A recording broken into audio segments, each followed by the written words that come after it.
P from Oleta Leyte, Mr. Jerome Advincula.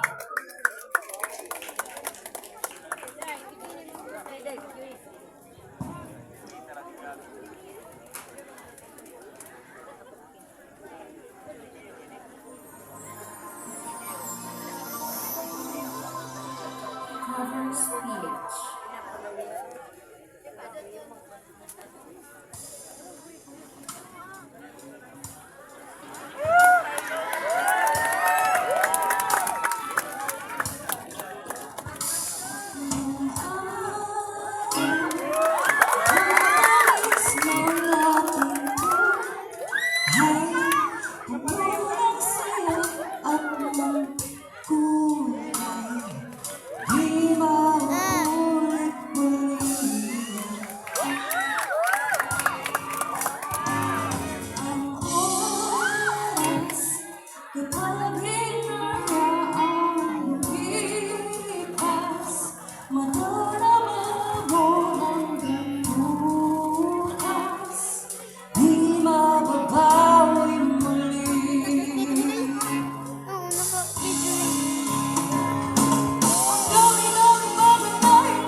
Kapag hinayaan lumipas, madarama mo hanggang bukas, di mauulit muli,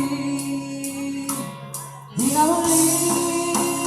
At natakosan, di mas nagsang di ko gawin at ibinig na lumipas na di malang nasabi. Salamat hanggang sa huli. Ang dami-daming bagay na hindi naman kailangan, kung pwede lang bawasan natin ang mga tampuhan. Hindi mo na alam, hindi mo pa nararanasan, nakabukasan natin, di mo na pinahirapan, patawad muli, hinamali. Hinamali ang buhay ko, walang sabi, binubulong ko sa sarili. Mahal kita hanggang sa huli. Mahal kita hanggang sa huli. Oh, mahal ko hanggang sa huli. Mahal ko hanggang sa huli. Mahal ko hanggang sa huli. Thank you so much.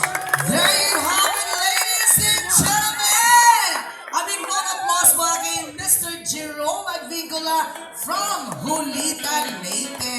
Ayan.